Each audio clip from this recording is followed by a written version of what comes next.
technology, and nation building. Julie Payet said that in a modern and innovative society where advancements are plentiful and communication is instantaneous, science and technology are part of everyday life. The previous quotation highlighted the significance and importance of science and technology on the development and improvement of our society and the overall country. This chapter you will discover how advances in science lead to improvements and progress in our country, making it more modern and advanced in the current day. As a future educator, you can encourage and inspire your future students to utilize science and technology as a tool for improvement. Learn about government policies relating to science and technology in terms of their contribution to nation development. What is our learning objective?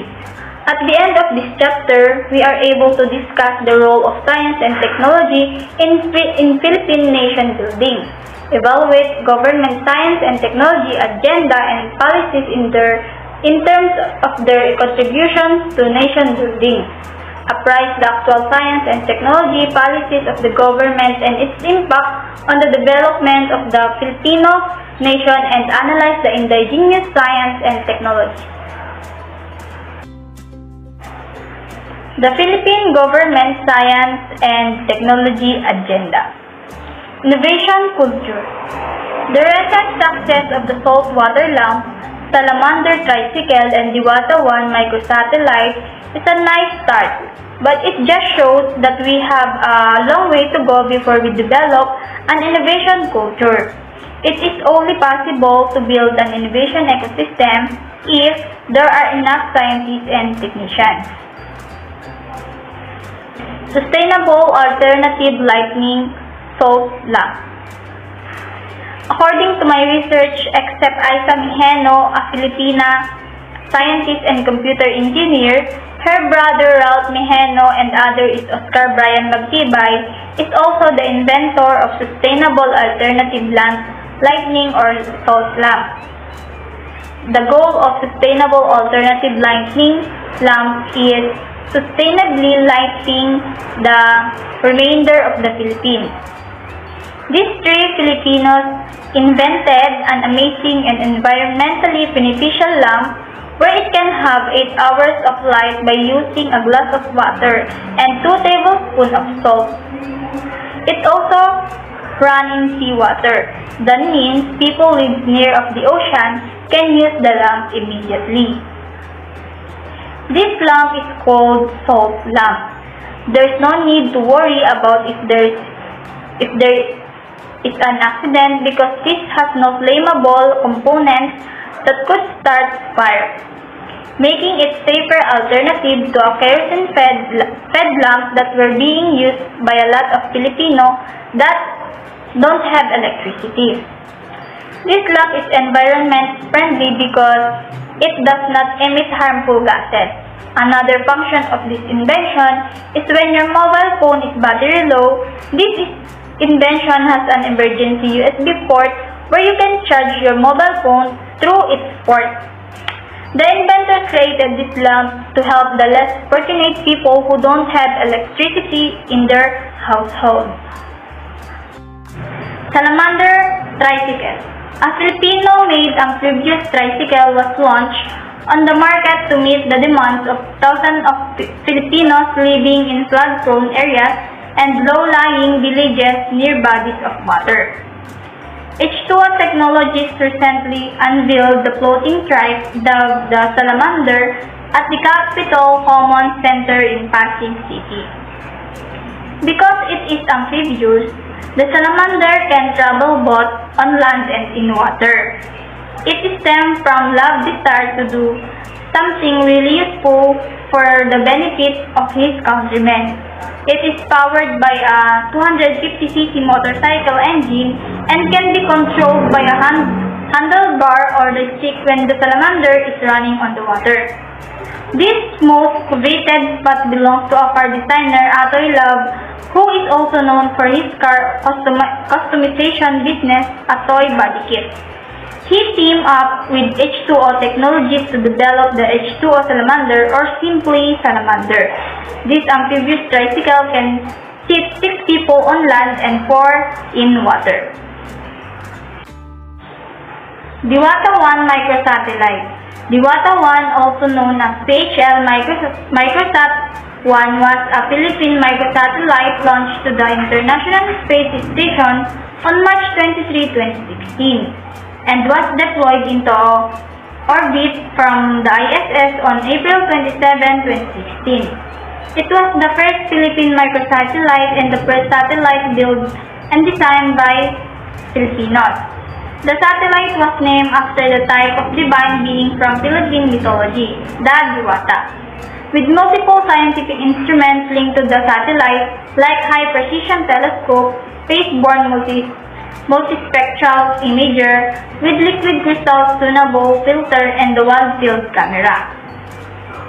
Diwata 1 is capable of the following: monitor the extent of damages from natural disasters such as typhoons, measures vegetation changes and phytoplankton biomass in the Philippine water, give visualization of large-scale cloud patterns and distribution, take daily images using the wide-field camera in case of any upcoming large-scale weather disturbances such as storms or typhoons, aid in locating images captured by the HPT and SNI.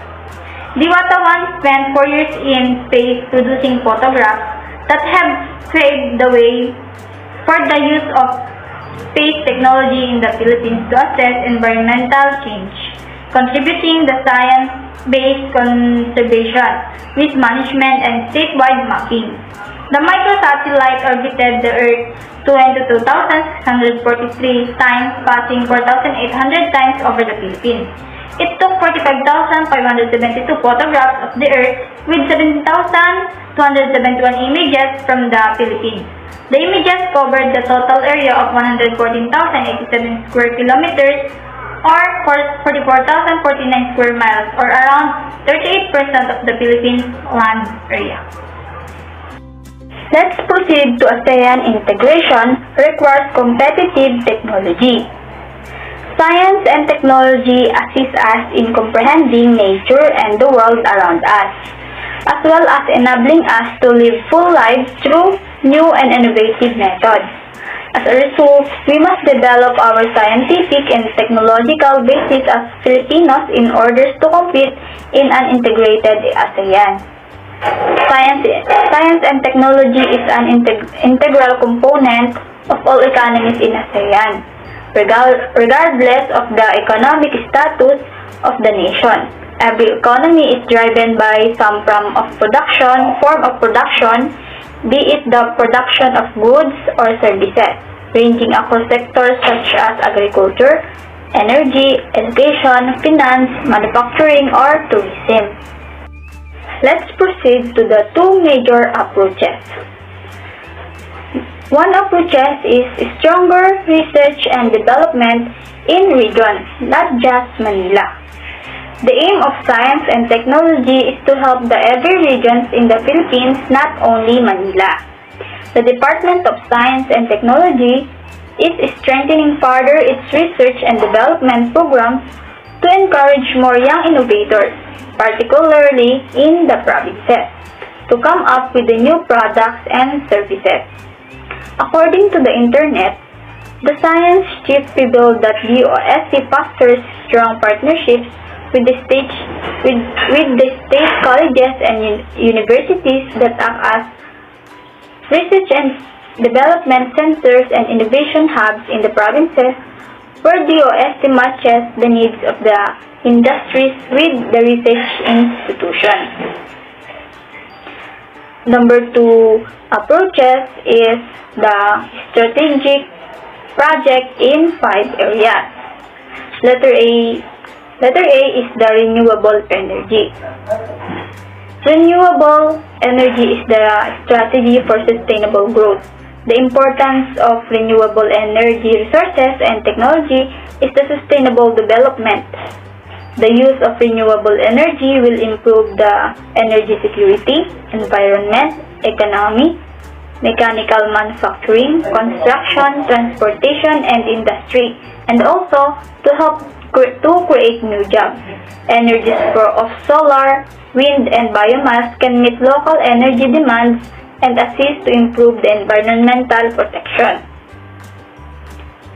Letter B is the XMT for industrial development. If we wish to resuscitate our basic industries, such as steel sector, we need more participation from our scientists and engineers. The role of science and technology is to lead national development and to support socio-economic needs. The priority areas that have been identified are development of electronics, information, and communication technologies. Development of selected high technologies to lead the industrial structures for adjustment. And the letter C is the faster and less expensive internet. Philippines is the one that has slowest internet but expensive. One of the reasons the internet in the Philippines is limited is because only two companies, Philippine Long Distance Telephone Company or the PLDT and Globe, currently provide internet connectivity and services. In my research to the internet, Beacon project will help Philippines internet, and it will cost $1.65 billion Philippine pesos, equivalent to $33 million. This project will expand internet access, beginning with underserved communities. It will bolster economic growth by providing stronger information and communication technology or ICT. The Beacon project will also support the government in digitization and automation efforts by providing the funding for internet improvement. Letter D. Increase food production. With limited land, technology is required to increase yields while improving output quality and reducing reliance on foreign inputs such as fertilizers. Increasing food production without expanding agricultural land through the use of modern technology for increasing food production.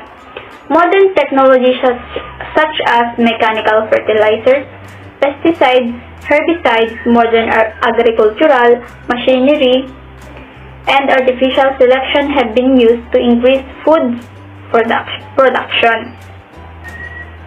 Letter E. Climate change adaptation. Climate change poses a real threat to farmers around the world. Agriculture is highly dependent on good weather, including high and low temperatures, rainfall, wind intensity, and many other variables. Agricultural technologies can play a central role in addressing these fundamental challenges. Several new agricultural technologies offer farmers a host of advantages, such as increased productivity and crops that offer greater flexibility in adapting to climate change. These improved seeds have been bred to include traits that confer tolerance to stresses like drought, salinity, pests, and diseases. Last strategy is the mechanism and characteristics that make it possible. One is more research funds from the Department of Science and Technology and its sectoral planning bodies and institutions. Second is to strengthen the Balik Scientist Program and the current Young Scientist Retention Program. Our young scientists must be engaged in actual research projects. Many of our scientists and engineers are OFWs who are enthusiastic about our campaign. We need their assistance to advance our country's technology, and we hope they return.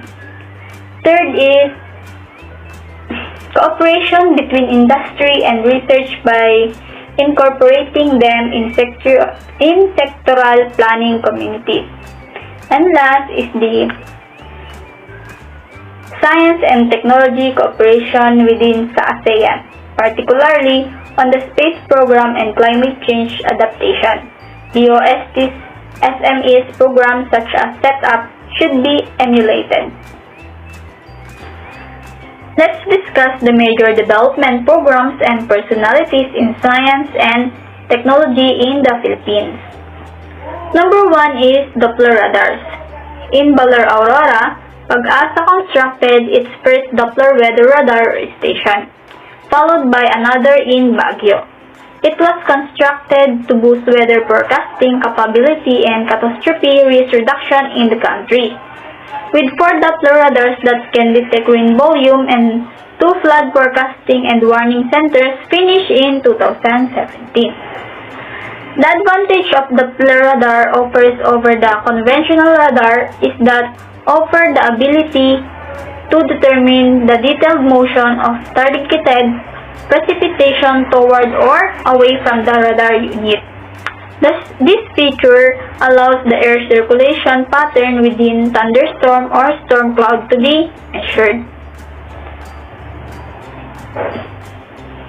Number 2 is Republic Act 7687 Scholarship Program.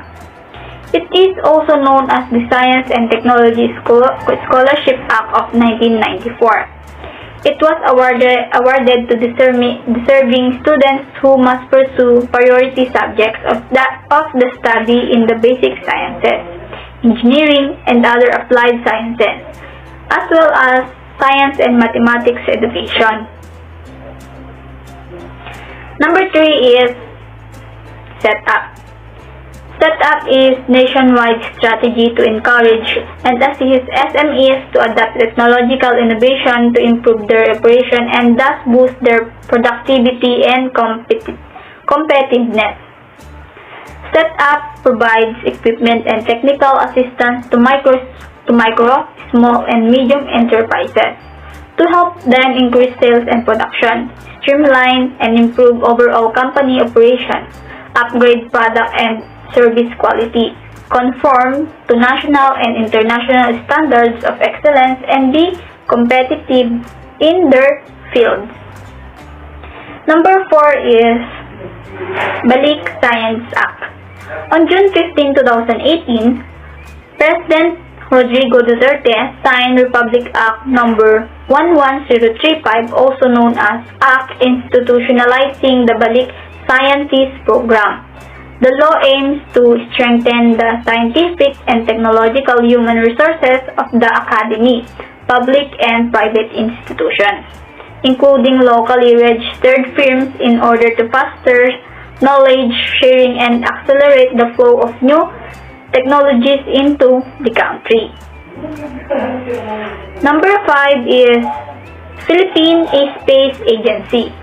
The Philippine Space Body or PhilSA will be principal government agency responsible for all national concerns and operations relating to space, research and technology application under Republic Act No. 11363 or also known as Philippine Space Act. Among other things, the PhilSA is entrusted with assisting the country in the design, development, and execution of national and international space policies. It is also in charge of planning, directing, managing, and implementing projects related to scientific space research and development, as well as the country's use of space technology. Now, let us proceed to the major personalities in science and technology in the Philippines. First is Fidel Mundo. The Mundo was born on November 27, 1911 in Manila, Philippines. She was the 6th child in the family of 8, but sadly 3 of her siblings died in infancy, while her elder sister died at the age of 11 from appendicitis. The Mundo pursued her medicine profession because of her older sister. She conducted a research that resulted in the development of a better incubator and the jaundice treatment gadget. One of the notable inventions of Del Mundo is a bamboo incubator. The inventions is especially criticized in rural areas where such gadgets are frequently unavailable. This improvised gadget is generally inexpensive and simple to manufacture. Del Mundo also owned pediatric hospital, the Children's Medical Center, and after becoming frustrated with the bureaucratic restraints of working in government hospital, Del Mundo sold her house and obtained a loan to help her build her own hospitals. It is the first Philippine pediatric hospital in 1957. She is also a first woman to be named National Scientist of the Philippines in 1988. She also received the Elizabeth Blackwell Award for Outstanding Service of Mankind 1966, the Ramon Magsaysay Award for Outstanding Public Service 1997, and an International Pediatric. Next, we have Gregorio Zara, a Filipino engineer and physicist. He made a significant contribution to the growth of engineering and inventions in the Philippines. He owns a total of 30 patents for devices and equipment. The TV telephone system is the most popular of them. Zara invented the first video phone or two-way telephone in the middle of the 1950s. When Gregorio Zara patented the technology as a photophone signal separation network in 1995, it moved beyond science fiction and comic books. The video phone first gained popularity as gadget that made distance learning and video conferencing simple as well as being useful for the hearing handicapped. And so the Zara effect, it is a physical law of electrical kinetic resistance. It is a wooden microscope, the semi-automatic propeller making machine. So it is an aircraft propeller made entirely of wood, the solar Sarber airplane fueled by alcohol. The Earth induction compass, which pilots use for direction. And also, his scientific creations made him famous around the world. Of the National Scientist bestowed by then Philippine President Ferdinand E. Marcos in 1978 was the most distinguished of his honors. Number 3, we have Felix D. Maramba. Dr. Felix D. Maramba Sr. is a Filipino scientist who invented and commercialized one of the world's most profitable biogas system. He also invented a power generator that runs a coconut oil. This is all began in 1984 when successful figure inspired him and his son Felix K. Maramba Jr. Maya Farms, it is a commercial piggery. Energy needs such as its processing plant and feed mill were completely independent of Meralco. So the Philippine Associations of Flour Millers are incorporated is led also by Felix Maramba Sr. Biogas and Waste Recycling, the Philippines Experience, and Farm Management in the Philippines are two of his books. And also Maya Farm model was created by him by Felix D. Maramba. Another astonishing invention of Dr. Maramba is the coconut oil fuel generation. Maramba has made an astonishing breakthrough by delivering energy from a commonly available resources. So, 4, we have Rolando de la Cruz. He developed a form of cream which is used nowadays as a treatment for skin cancer. So, he won numerous awards as a result of his invention, including the DOST's Tuklas Award for Most Outstanding Invention in 1998. The cream was created using a natural ingredients, namely like cashews. The cream now called as DEBCC cream. It has been shown to effectively eliminate deeply grown moles, wands, and basal cell carcinoma. So, Rolando de la Cruz is a barber in real life. So, Rolando, because of his clients who suffer from fungal infections, and majority of his clients have it, and the other skin illness, he became aware of skin disease. So, doon, yun yung parang naging inspiration ni Rolando kung bakit siya napunta sa field ng mga skin disease at sa mga panggamot dito. Dado Banatao. Sometimes, just Dado, called Dado, is a Filipino inventor, entrepreneur, and capitalist. He graduated honors from Mapua Institute of Engineering with a Bachelor of Science in Electric Engineering. In 1984, he created his first single-chip 16-bit microprocess-based calculation. Dado started his own tech company, Mostron, which means motherboard, which makes motherboard. So, this Dado Banatao created the first single-chip graphical user interface accelerator with significantly improved computer performance. So every year, Banatao gives 5 educational scholarships to deserving Filipino students with promising prospects in engineering and technology through his Dado Banatao Educational Foundation. And so let us move to science schools in the Philippines. The development of science schools in various sections of the country is one exceptional program for science education backed by the government. So on October 1, 1963, the Manila Science High School, or MSHS, was established. It is regarded as the Philippines' first science high school. So the Philippines Science High School System, or the PSHSS, is a government-run program into Philippines for gifted pupils. So it is for only for gifted pupils, the Philippine Science High School.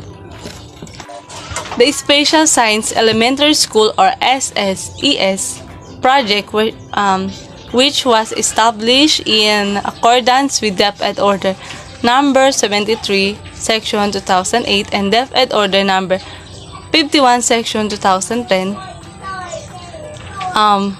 Also, we have the Science High School, Quezon City.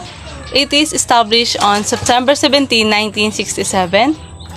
And then the last is the Central Visayas Institute Foundation. It is the birthplace and innovation of Dynamic Learning Program, or DLFP, a well-known based invention.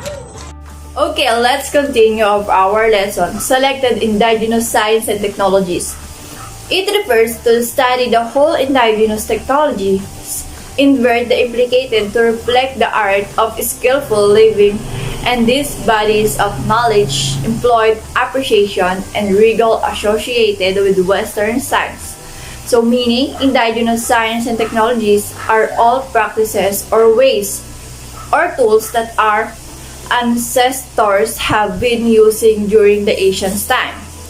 Observing, comparing, classifying, measuring, problem solving, interfering, communicating, and predicting. So these are like the skill we use to survive the day-to-day life. Before, all people were very observant to their surroundings because they are not common of what happenings around them. So they observe, especially when they are hunting or for food they predicting. Indigenous knowledge. Indigenous knowledge, they're the first teachers were their parents and other people, and the methods of instruction were successful in passing down cultural knowledge to their minds. The lessons they learned directly affected their environment and culture. They included important moral lessons and real-life accounts of people's struggles in daily life. These lessons about nature, their reflection, and their daily experiences are reflected in their story, like poems and songs. In our indigenous science, explain that indigenous science knowledge has developed diverse structures and contents through the interplay between the society and the environment. Indigenous science helps the people in understanding the natural environment and in coping with every life. In our indigenous technologies, there are traditions or cultures that have been changed from our ancestors because nowadays those who do it are more on technology. The other traditions that used to be strange are disappearing. Indigenous people in our country or region use indigenous technology, which is a significant aspect of the nation.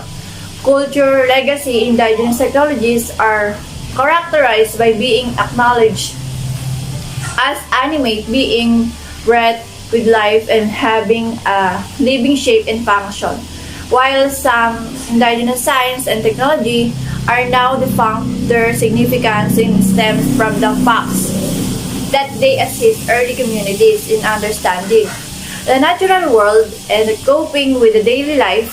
These are the more over a part of a rich and diverse cultural history. Okay, let's take a look at some of the early indigenous science and technologies, including some instances from our own country. Number one example, weather observations. Animal behavior was included into ancient people understanding of weather and seasons. And people believe that if the cows are laying down, rain is on the way. And if the squirrel nests higher, your winter will be open. And our ancestor knew how to predict the weather condition. So, ibig sabihin, even though there are no like today, we have a modern technology to predict weather. No, even though a simple skill as it a very helpful.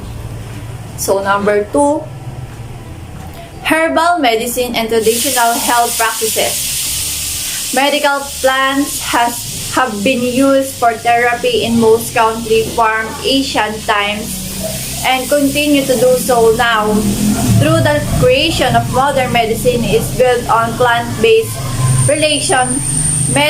medicinal techniques as well as a century beliefs and observations.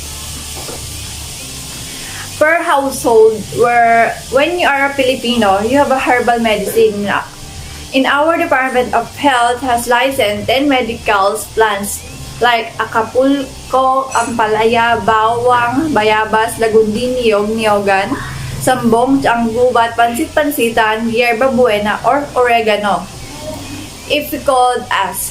So this is a 10 herbal medicine in the Philippines, and this is the 10 herbal medicines are approved by the Department of Health. In our health practices, hilot is used to treat sprains and fractures. Tawas is used to establish the cause and nature of acute diseases using potassium alum. Tuli is a well-known traditional ritual. It was done to commemorate a boy's coming age because of the Spanish colonial period. Food preservation. The process due on making a drying, smoking, cooling, freezing, fermenting, salting, picking, and canning is a way of preserving food for longer storage. Remember, early Filipino having a refrigerator, and one of the oldest ways of food preserving is drying and smoking. Number 4. classifying soils. Classifying soils for agriculture was one of the early Filipinos' indigenous techniques. Early Filipinos farmer soils classifying criteria were based on their experiences and their ability to observe soil resources features. Classifying soils consists of the divisions of the soils into classes based on their genetic, textual, chemical, and mineralogical, physical, or geological characteristics. Early soil were made to help farmers locate soils responsive to different management practices and to help them to decide what crops and management practices were most suitable for the particular kinds of soil their farms. Sandy, slate, clay, and loaming soil, those are the the types of soils. So now, it is time to look at the various indigenous technologies established in the country. Number 5, yo-yo. Pedro Flores, yo-yo, you certainly did not anticipate this. It was not merely a toy made up of an axle, two discs, and a string wrapped around the axle. During the Spanish era, this toy played an important function. The Spaniard had already used it against brave invading bands. Number 6, medical incubator. Dr. Fe del Mundo utilized two laundry baskets, one inside the other, with hot water running between them to provide warmth to the newborn babies. It's usually used for a baby was born premature. They are temperature sensor insulated enclosure that maintain a constant temperature, or the other culture medium are placed on rocks ourselves and are exposed to hot air circulation. These incubators are used in medicine to find disease-causing bacteria in patient samples to give newborns and a safe, regulated environment to live while their vital organs develop. Number 7, erythromycin. It is an antibiotic that used to treat a wide range of bacterial diseases, including a skin infection and infection of the upper respiratory tract. Abelardo Aguilar, a physician from Iloilo, collected soil sample in his backyard to isolated microbes on a fateful day in 1949. A Filipino doctor named Abelardo Aguilar is used to treat or prevent many different types of infection. It works by stopping the growth of bacteria. So, number 8, fish sauce. Ruperta David Javier, who was called Tentay for short, one day stored some salted fish in jar amount of the time that was necessary, and the salted fish crumbled into bits even before they dried. Tentay Food Sauces Incorporation, Alin Tentay would be proud to know that the fish sauce brand that bears her name is sold not only here but also distributed around the world, from the Middle East, Hong Kong, and Australia, etc. So, banana ketchup. Maria Orasa A. Alagan, 1893 to 1945. Banana ketchup is a popular condiment in the Philippines.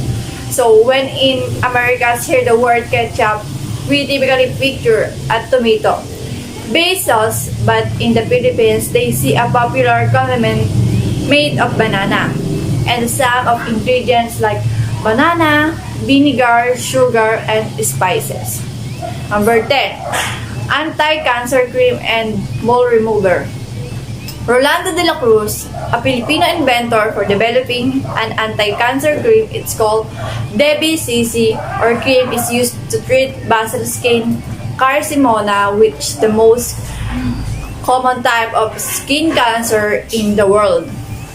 He was also successful in developing a lotion that may be used to remove deep growth, moles, and warts. Using occasional extract, he created a lotion to treat patients with a skin disease when using the cashew cream. A patient, according to Delacroix, really experiences pain more. It's like a ant bite or something like that. So number 11, 16-bit microchip. Diosdado Banao created the first single-chip graphical user interface accelerator, which significantly improved performance. The first single-chip graphical user interface accelerator was created by the Diosdado Banao and significantly sped up a computer operation. Because of this development, computer users can now issue command using image rather than the traditional textual commands found on older system. Thank you.